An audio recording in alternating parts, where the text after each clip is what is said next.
Ça y est, j'ai débuté au ciné et je suis bien content.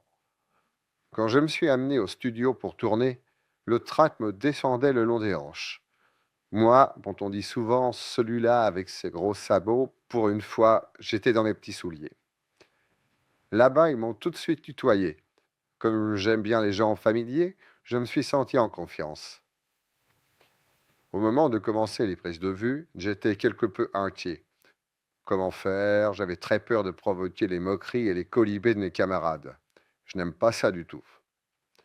Ils m'ont dit, te tracasse pas, fais comme si tu étais à Gourville, dans ta ferme, et tout ira OK. Je n'avais pas compris le sens du mot OK. Je me doutais bien que c'était de l'américain, mais pour plus de sûreté, j'ai demandé des explications à un machiniste. Il m'a dit que c'est un jeu qui se joue avec des morceaux de bois. Je n'ai pas vu le rapport, mais il n'y a pas de doute, cela fait très bien dans la conversation. Et puis dans le cinéma, il ne faut s'étonner de rien.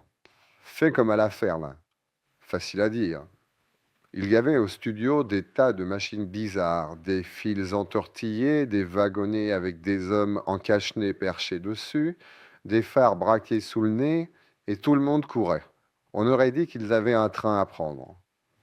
Moi, je restais calme, je suis toujours calme, à tel point même qu'ils me demandaient parfois où j'étais passé, alors que je me trouvais au milieu d'eux. Silence, on tourne, qu'ils disaient.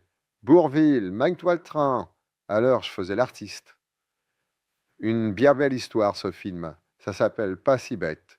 J'ai cru comprendre qu'il s'agissait de moi et j'en suis flatté.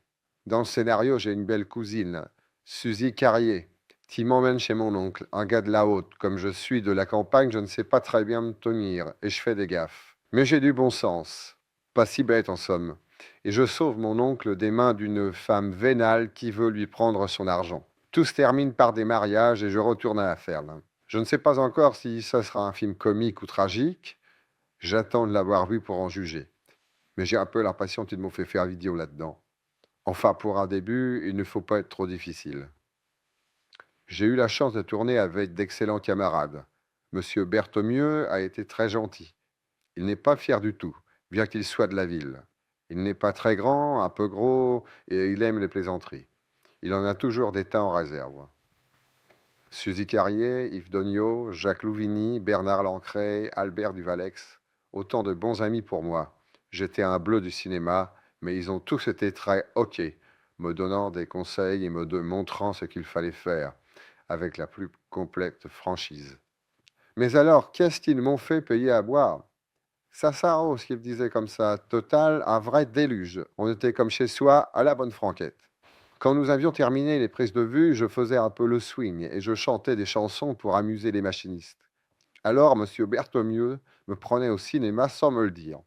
Le jour où le film a été présenté au distributeur, il comportait quelques scènes supplémentaires qui n'avaient rien à voir avec le scénario et qui n'étaient pas piquées des hannetons. Je leur ai expliqué. C'est des gags.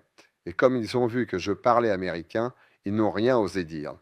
À me voir, on ne se douterait pas du tout que je suis de la campagne, à part mon petit veston que je n'ai pas encore eu le temps de faire changer. Ils vont en faire une tête à Bourville quand ils vont voir le film.